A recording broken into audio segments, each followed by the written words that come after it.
नमस्कार, मैं रचना शर्मा चढ़ती कला टाइम टीवी देख रहे सभी दर्शकों का स्वागत करती हूं। आप देख रहे हैं हरियाणा के विशेष समाचार। मुख्यमंत्री मनोहर लाल ने प्रदेश का एक समान विकास सुनिश्चित करने की अपनी प्रतिबद्धता को दोहराते हुए एक बार फिर से प्रदेशवासियों को विकास परियोजनाओं की सौगात दी है। जिला हिसार के लाला लाजपत राय पशु चिकित्सा एवं पशु विज्ञान विश्वविद्यालय में आयोजित राज्य स्तरीय समारोह में वीडियो कॉन्फ्रेंसिंग के माध्यम से मुख्यमंत्री ने 2024 करोड़ रुपए की 153 परियोजनाओं का उद्घाटन और शिलान्यास किया। इन परियोजनाओं में 686 करोड़ रुपए की लागत की 76 परियोजनाओं का उद्घाटन और 1338 करोड़ रुपए की लागत की 77 परियोजनाओं का शिलान्यास शामिल है। इसके अलावा मुख्यमंत्री ने सांकेतिक रूप से 784 करोड़ रुपए की लागत की 10 बड़ी परियोजनाओं का उद्घाटन और शिलान्यास किया।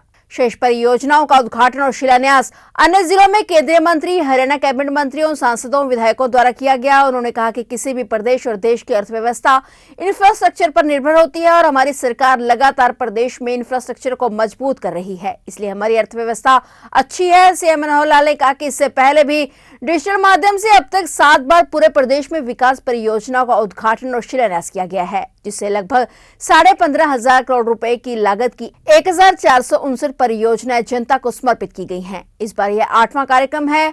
उन्होंने कहा कि राज्य में ईज ऑफ डूइंग बिजनेस के नाते हम बहुत आगे बढ़ रहे हैं और हरियाणा आज निवेश के मामले में पसंदीदा स्थान बन गया है। पिछले 9.5 साल में 30 लाख लोगों को रोजगार उपलब्ध करवाया गया है और इसके अलावा लोगों को स्वरोजगार शुरू करने के लिए बैंकों से ऋण भी उपलब्ध करवाया गया है। मुख्यमंत्री ने कहा कि आज प्रदेश का हर जिला नेशनल हाईवे से जुड़ गया है। इसके अलावा हरियाणा का अपना एयरपोर्ट हिसार में बन रहा है। इसके आसपास अब उद्योग स्थापित करने के लिए बड़ी मांग आने लगी है। एयरपोर्ट के बनने से इस क्षेत्र का चहुमुखी विकास होगा। मुख्यमंत्री ने कहा कि हमारी डबल इंजन की सरकार ने न केवल इंफ्रास्ट्रक्चर पर ध्यान दिया बल्कि सामाजिक क्षेत्र में बदलाव और समाज का जीवन कैसे खुशहाल हो सके, इसके लिए ईज ऑफ लिविंग की दिशा में भी काम कर रहे हैं। आज जैसा बताया गया कि यहाँ लुवास यूनिवर्सिटी, इसका जो एक प्रशासनिक भवन, वाइस चांसलर का प्रशासनिक भवन है, उसका उद्घाटन हुआ और साथ ही पशु नस्ल सुधार के नाते से ये जो एम्ब्रियो ट्रांसप्लांट की जो लैब है उसका भी उद्घाटन किया गया। इस अवसर पर मैं यहाँ के सभी वैज्ञानिकगण, सभी प्राध्यापक, सभी विद्यार्थीगण, इनको विशेष बधाई और शुभकामना देता हूं कि अपनी यात्रा में ये बहुत आगे बढ़ रहे हैं। हरियाणा चूंकि कृषि प्रधान प्रदेश है तो यहाँ के किसान की, कृषक की आय बढ़ाने के लिए खेती के साथ साथ जो अन्य एलाइड सर्विसेज हैं, अन्य जो सहायक ऐसे व्यवसाय हैं, उनको आगे बढ़ाने के लिए भी बहुत काम किया जा रहा है। इस अवसर पर यहाँ के सभी संबंधित लोगों को बहुत बहुत बधाई। हरियाणा में इंफ्रास्ट्रक्चर के जो आज उद्घाटन और शिलान्यास चाहे यहां से किए गए हैं, जैसा 10 बड़े प्रोजेक्ट जिनका उद्घाटन शिलान्यास यहां से किया गया है 784 करोड़ रुपए, शेष शिलान्यास उद्घाटन सब जिला केंद्रों पर अथवा अन्य स्थानों पर जो वहां के हमारे मुख्य अतिथि जो भी जिस कार्यक्रम में है उनके द्वारा किया गया है। उन सबको भी, पूरे हरियाणा के लोगों को भी मैं अपनी ओर से बहुत बहुत बधाई और शुभकामना देता हूं। जैसा हम जानते हैं कि इंफ्रास्ट्रक्चर एक ऐसा माध्यम है जिसके कारण से किसी भी प्रदेश अथवा देश की जो अर्थव्यवस्था है वो उसके ऊपर निर्भर होती है। अमेरिकन लोगों का ये मानना है कि हमारे देश में जो इंफ्रास्ट्रक्चर है, कुछ लोग तो ये सोचते हैं कि वो धनी देश है, अमीर देश है, इसलिए वहां का इंफ्रास्ट्रक्चर शायद मजबूत है, लेकिन अमेरिका के लोग कहते हैं हमने पहले इंफ्रास्ट्रक्चर पर ध्यान दिया, हमारा इंफ्रास्ट्रक्चर मजबूत है, इसलिए हमारी अर्थव्यवस्था अच्छी है। तो वैसे तो एक दूसरे के साथ जुड़ी हुई चीजें हैं, लेकिन फिर भी जितना इंफ्रास्ट्रक्चर अच्छा होगा उसमें से दीर्घ काल तक आर्थिक व्यवस्था उस देश और प्रदेश की अच्छी बनती है। तो आज हरियाणा के नाते से हम ये कह सकते हैं कि हमारा जो भौतिक विकास है, इसमें हमारी प्रगति और समृद्धि जो लगातार हो रही है वो इसी के कारण से हो रही है। हमने जहां भौतिक विकास है उसके साथ साथ अपनी सांस्कृतिक और सामाजिक विकास पर भी बहुत ध्यान दिया है। सांस्कृतिक विकास के नाते से अगर मैं इन्हीं दिनों की घटना को याद करता हूं, तो जैसे देश राममय हुआ है, जैसा इस 22 जनवरी की हम एक प्रकार से इंतजार वर्षों से कर रहे हो, इस प्रकार का माहौल 2 दिन पहले जो देश में हुआ, स्वयं प्रधानमंत्री जी ने और भगवान राम के उस मंदिर का प्राण प्रतिष्ठा का कार्यक्रम बड़े दिव्य और भव्य ढंग से कराया है। उससे एक प्रकार से देश की जनता में एक उल्लास, एक उत्साह ये दौड़ा है, ये बढ़ा है। प्रधानमंत्री जी एक विकास पुरुष के नाते से मैं ये भी कहूंगा कि वो एक आध्यात्मिक व्यक्ति भी हैं। यानी जैसे हम सुन रहे थे कि इस शिलान्यास और इस जो कार्यक्रम हुआ अपना अयोध्या में, इस प्राण प्रतिष्ठा के कार्यक्रम से पूर्व शामिल होने से पहले 11 दिन का लंबा उपवास ये उन्होंने किया है। तपोवर के साथ ही ये काम संभव होता है, सामान्य व्यक्ति इसको कर नहीं सकता है। तो इस प्रकार से इस कार्यक्रम के माध्यम से हमारी जो नई पीढ़ियों को जिस प्रकार का उत्साह मिला है, ऊर्जा मिली है, ये हमारे इस काम को आगे बढ़ाने में पीछे नहीं छोड़ेगा। मैं पुनः आज के इस शिलान्यास के कार्यक्रम के ऊपर आता हूं, जिसमें 76 योजनाएं ऐसी हैं जिनका शिलान्यास का कार्यक्रम हुआ। 1338 करोड़ रुपए की उनकी लागत हुई है और ऐसे ही 76 परियोजनाओं का उद्घाटन भी हुआ है जिसका 686 करोड़ रुपए का और उस पर लागत आई है। तो इन कार्यक्रमों के माध्यम से हम पूरे प्रदेश में एक ये संदेश देने में सफल हो रहे हैं कि विकास हमारे लिए बहुत महत्वपूर्ण चीज है। आज ऑनलाइन ये कार्यक्रम जो किया है कोई पहली बार नहीं किया है। वास्तव में तो कोविड का समय एक ऐसा समय आया था जब ये नई राह कोविड ने हमको दिखा दी थी, क्योंकि इतने सारे प्रोजेक्ट स्वयं उपस्थित होकर के वहां उद्घाटन शिलान्यास करने का समय भी बहुत लगता है, साधन बहुत लगते हैं। तो 2019 में पहली बार ये जो कार्यक्रम किया था उद्घाटन शिलान्यास का, जिसमें से 209 प्रोजेक्ट 4000 करोड़ रुपए के उसने किए थे और लगातार ये 8वां कार्यक्रम हमारा है ऑनलाइन शिलान्यास उद्घाटन का। और अगर 8 कार्यक्रमों का मैं कुल संख्या आपको बताता हूं तो 7 कार्यक्रम पहले जो हुए 1459 प्रोजेक्ट जिनकी कुल राशि 15,091 करोड़, इतने बड़े कार्यक्रम हमने किए हैं, जिसमें आज 8वां कार्यक्रम और जुड़ गया है जो 2024 करोड़ रुपए का ये जुड़ा है। तो इस कारण से हम अपनी जो विकास की गति है उसको बराबर आगे बढ़ा पाए हैं। आज जिन 19 जिलों में इस उद्घाटन और शिलान्यास के कार्यक्रम हुए हैं उसमें उल्लेख करना चाहूंगा गुरुग्राम, जहां आज 42 प्रोजेक्ट, सबसे बड़ी संख्या वहां हुई है। भले प्रोजेक्ट छोटे थे लेकिन सबसे बड़ी संख्या गुरुग्राम जिले की रही है।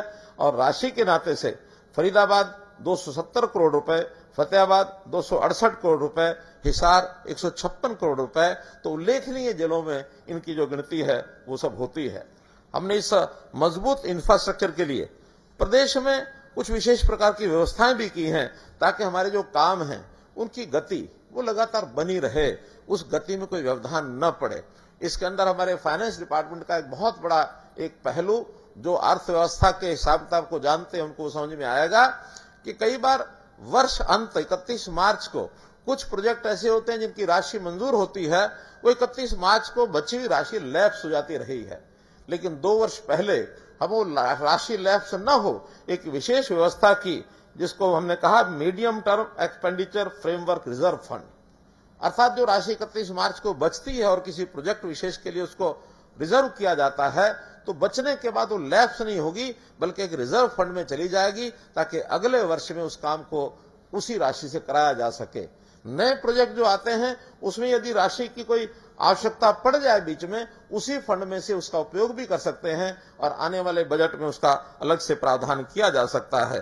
तो इस के माध्यम से हमारे जो प्रोजेक्ट हैं लगातार वो चलते हैं, उसके अंदर कोई कठिनाई नहीं आती है।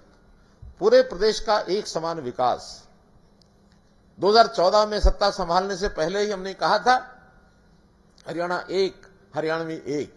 कभी हमने इस प्रकार का कभी दुविधा नहीं मन में आई है कि किसी विशेष जिले का, किसी विशेष इलाके का विकास ज्यादा होना चाहिए, चाहे वो नूंह जिला हो, सिरसा जिला हो अथवा पंचकुला जिला हो, फरीदाबाद गुरुग्राम हो, करनाल हो, रोहतक हो, भिवानी हो, हिसार हो, कोई भी जिला। इन सब जिलों में जहां जितनी आवश्यकता वहां से आई है, वहां की डिमांड्स आई हैं अथवा डिमांड नहीं भी आती है, तो मैपिंग के आधार पर जहां जिस चीज की आवश्यकता है हम अपने आप उन कामों को कराने के लिए आगे बढ़ते हैं। अभी पिछले दिनों में हमने शिक्षा विभाग के जो विद्यालय हैं, महाविद्यालय हैं, जहां जहां आवश्यकता लगी 20 किलोमीटर दायरे के अंदर एक कॉलेज जरूर होना चाहिए, हमने बिना किसी की डिमांड के भी ऐसे लगभग 70 कॉलेज पिछले वर्षों में खोले हैं और उसमें भी महिला शिक्षा, इसके ऊपर ज्यादा ध्यान दिया है। अभी इस बार हम स्पोर्ट्स डिपार्टमेंट की मैपिंग करा करके और उस कमी को, जहां कहीं कमी है, हालांकि स्पोर्ट्स में हमारा स्थान बहुत अच्छा है, प्रदेश का कहीं पीछे नहीं है, लेकिन फिर भी और आगे बढ़ने के लिए जहां कहीं किसी खेल की ज्यादा आवश्यकता समझें या वहां की रुचि समझते हैं लोगों की, उन स्थानों के ऊपर खेलों का इंफ्रास्ट्रक्चर पूरा होना चाहिए। अभी 10 किलोमीटर दायरे के अंदर कोई ना कोई खेल का एक अवसर जरूर मिल जाए खिलाड़ियों को। तो ऐसी जब मैपिंग की गई है, 307 गांव ऐसे मिले हैं जहां 10 किलोमीटर के अंदर कोई खेल सुविधा नहीं है। अभी हमने खेल विभाग को निर्देश दिया है कि सबसे पहले इन 309 गांव या 307 गांव में अगर मांग नहीं भी आई है तो भी इन 307 गांव में कौन से खेल का कौन सा छोटा बड़ा कार्यक्रम शुरू किया जा सकता है, इसका प्रबंध हम इस अगले वर्ष करने वाले हैं। अर्थात मांग की बजाय जरूरत के हिसाब से इनका विकास हो, ऐसे हमारे करने की जो कार्य पद्धति है इसकी काफी सराहना भी हो रही है और बहुत प्रांत हमारी इन योजनाओं को और आगे प्रस्यू भी कर रहे हैं। हमने अपने सामाजिक बदलाव में भी सिस्टम में बदलाव, सामाजिक विकास के नाते सिस्टम में बदलाव बहुत किए हैं। व्यवस्था परिवर्तन के काम अगर देखा जाए, किसी चीज का निर्माण करना आसान है, लेकिन किसी सिस्टम में बदलाव करके लोगों को गले उतारना यह बहुत मुश्किल है। हमने कितने ही बदलाव किए हैं, भर्तियों के सिस्टम में बदलाव किया, ट्रांसफर्स के सिस्टम में बदलाव किया, और हमने ट्रांसपेरेंसी लाने के लिए, करप्शन को समाप्त करने के लिए कितने ही पोर्टल्स, कितने ही हमने इस प्रकार के सिस्टम बनाए ताकि लोगों को सीधी व्यवस्थाएं उनके घर पर पहुंचे, उनकी जरूरतें पूरी हों, घर पर पहुंचे। और सबसे बड़ा काम आपने देखा है, हमने जो पूरे समाज का डाटा इकट्ठा करने के लिए 71 लाख परिवार हमारे एक खाते में हमारे पास आ जाए, परिवार पहचान पत्र, एक यूनिक ऐसा काम किया है जो किसी प्रदेश ने, किसी देश ने आज तक नहीं किया है।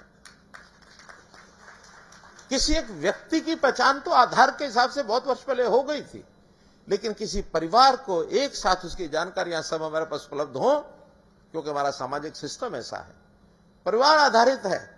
उस परिवार में बुजुर्ग भी हैं, बच्चे भी हैं, महिलाएं भी हैं, पुरुष भी हैं, नौजवान हैं, पढ़ने वाले हैं, रोजगार, बेरोजगार, खेती, अस्वस्थ, किसी न किसी व्यक्ति की कोई ना कोई विशेषता हो या तकलीफ हो, वो सब एक साथ हमको पता लग जाए ताकि आवश्यकता अनुसार हम सब की योजना एक साथ बना सकें। आज बेरोजगारी के बारे में बहुत चर्चाएं विपक्ष के लोग करते रहते हैं। 2% से लेकर के और 35% तक आंकड़ा उनका चलता है। जब मन में आए 2% आ गया, जब मन में आए 20% आ गया, मन में आए 35% आ गया। कोई ऐसी जादू की छड़ी हमारे पास नहीं है कि 35% से अब विपक्ष के लोगों ने 9% बोलना शुरू कर दिया। तो आखिर ये रेगुलर चीजें होती हैं, कोई बढ़ती है घटती है, शायद गति से बढ़ती है। हमारा अनुमान अब एक एक व्यक्ति का एक सही अनुमान मैं कह सकता हूं, सेल्फ डिक्लेयर्ड जिन लोगों ने कहा कि मैं बेरोजगार हूं, मुझे रोजगार चाहिए, वो लगभग 8.5% बैठता है। अब 8% 9% का अंतर तो मैं समझ सकता हूं, लेकिन 8-9% की बजाय उसको 34% कह देना सिवाय राजनीतिक प्रोपेगेंडा करने के और कुछ नहीं है। फिलहाल हरियाणा के विशेष समाचारों में इतना ही, और नए समाचारों के साथ फिर से हाजिर होंगे। तब तक के लिए देखते रहिए चढ़ती कला टाइम टीवी।